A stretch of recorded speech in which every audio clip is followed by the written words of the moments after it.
Assalamualaikum, Salam, Om Swastiastu, Namo Buddhaya, Salam sejahtera bagi kita semua. Sebelumnya, izinkan saya memperkenalkan diri. Saya S. Yoharajes Prila dari Fakultas Ekonomi Bisnis yang berperan sebagai moderator. Pada kesempatan kali ini, kami akan melaksanakan Focus Group Discussion atau FGD yang berkaitan dengan toleransi agama dan sosial di era modern. Sebelum sesi diskusi ini kita mulai, kepada peserta saya persilakan untuk memperkenalkan diri. Perkenalkan, nama saya Mita Juliana dari Fakultas Ekonomi dan Bisnis. Perkenalkan, nama saya Alif Ananda dari Fakultas Ilmu Budaya. Perkenalkan, nama saya Galuh Buni Irfani dari Fakultas Teknik. Perkenalkan, nama saya Melvana Baban dari Fakultas Ilmu Budaya. Perkenalkan, saya Marta Rosalia Purba dari Fakultas Ekonomi dan Bisnis. Perkenalkan, nama saya Gandhi Pratap Ranginangin dari Fakultas Ilmu Budaya. Perkenalkan, saya Muhammad Ilham dari Fakultas Ilmu Komputer dan Teknologi Informasi. Baiklah, saya akan menjelaskan peraturan dari sesi diskusi ini. Saya akan memberikan 3 pertanyaan secara bergantian dan kepada ketujuh orang narasumber dipersilakan untuk menjawab secara berurutan. Adapun pertanyaan pertama adalah sebagai berikut. Yang pertama, bagaimana cara menumbuhkan toleransi di tengah perbedaan masyarakat? Kepada Saudara Mita, saya persilakan. Baik, hal yang pertama bisa kita lakukan yaitu dimulai dari diri sendiri terlebih dahulu. Bisa kita lakukan dengan menjadi model toleransi dalam lingkungan bermasyarakat, agar masyarakat dapat sadar dan tergerak untuk lebih bertoleransi. Contoh kecil yang bisa kita lakukan yaitu menghargai perbedaan dalam kegiatan keagamaan yang ada di masyarakat sekitar, menghormati dan berempati, serta memuliakan perayaan agama besar, agama-agama lain. Nah, itu mungkin merupakan suatu tindakan kecil, namun jika kita konsisten melakukannya, tentu itu akan berdampak besar nantinya dalam toleransi di negara kita Indonesia. Sekian. Selanjutnya, kepada Melva, saya persilakan.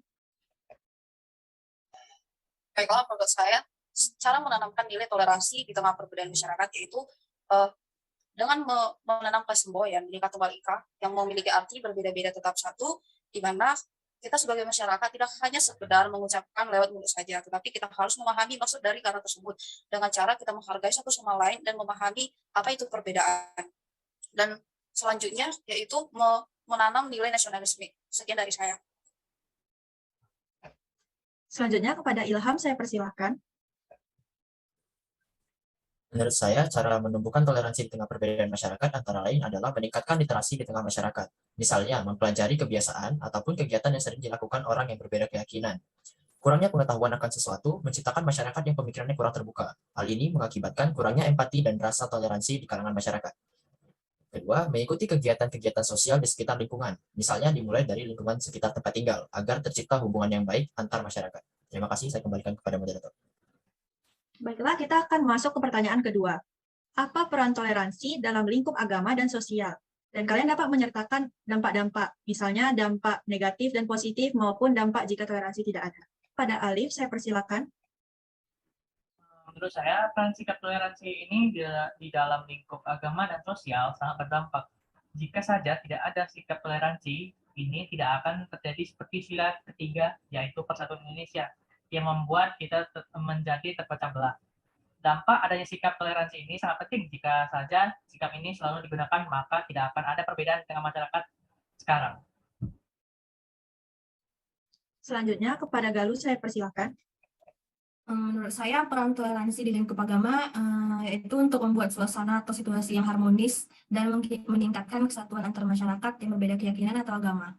Dan peran toleransi di lingkup sosial yaitu untuk membangun rasa persaudaraan dan menciptakan kerukunan serta perdamaian di antara masyarakat sosial berbeda ras, budaya, dan agama. Dan dampak jika toleransi ini terjadi di lingkungan masyarakat, yang pertama itu dapat menjaga kerukunan antar masyarakat agar tetap harmonis, dan yang kedua mencegah perpecahan dengan banyaknya perbedaan serta perkembangan teknologi di era modern saat ini. Dampak intoleransi sendiri yang kita rasakan jika itu terjadi yaitu terjadinya banyak konflik antara suku dan agama dan mengakibatkan perpecahan dari masyarakat yang membuat kemunduran sehingga pemerintah sulit untuk membangun kebijakan. Selanjutnya, kepada Marta, saya persilakan. Baik, menurut saya, toleransi sangat penting dalam ruang lingkup agama dan sosial. Seperti yang kita ketahui, setiap orang memiliki latar belakang sosial dan agama yang berbeda. Dengan toleransi, segala perbedaan itu tidak akan menimbulkan konflik atau perpecahan. Toleransi berperan dalam menjaga serta menciptakan suasana yang rukun dan damai di tengah perbedaan tersebut. Sebaliknya, apabila toleransi tidak ada, maka akan timbul perpecahan serta konflik dalam perbedaan tersebut sebab tidak ada rasa saling menghargai antar sesama. Sekian dari saya. Baiklah, sekarang kita memasuki pertanyaan terakhir. Apa saja faktor yang menjadi penyebab intoleransi dan bagaimana cara meminimalisir hal tersebut? Kepada peserta pertama, Mita, saya persilakan. Adapun faktor-faktor penyebab intoleransi yaitu adanya sikap atau pemikiran yang tidak kritis sehingga muncul berbagai masalah yang menyebabkan lunturnya nilai toleransi. Ini bisa dipengaruhi oleh faktor sosial, ekonomi, politik, dan ujaran-ujaran kebencian yang sedang marak terjadi pada masyarakat saat ini. Selain itu, faktor penyebab intoleransi juga dapat terjadi akibat kurang adanya pengetahuan terkait toleransi yang ada di masyarakat dan adanya perbedaan adat istiadat yang dilatar belakangi fanatisme kesukuan.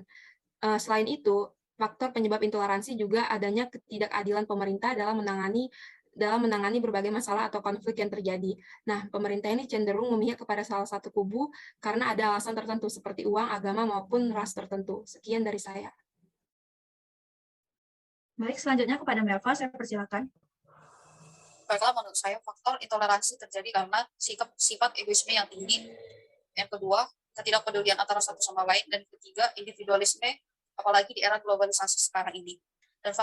Dan cara meminimalisir hal tersebut yaitu dimulai dari hal kecil, yaitu dengan menyapa sesama kita dan menghargai pendapat orang lain dan berinteraksi dimulai dari hal-hal kecil seperti menanyakan kabar dan atau hal-hal lainnya. Sekian dari saya. Selanjutnya kepada Marta, saya persilakan.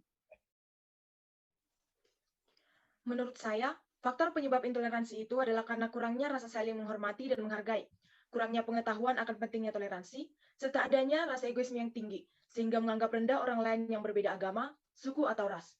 Untuk meminimalisir intoleransi ini, diperlukan rasa peduli terhadap sekitar, perlu kesadaran akan pentingnya toleransi, memahami perbedaan yang ada sehingga tidak menonjolkan agama atau golongan tertentu. Sekian dari saya.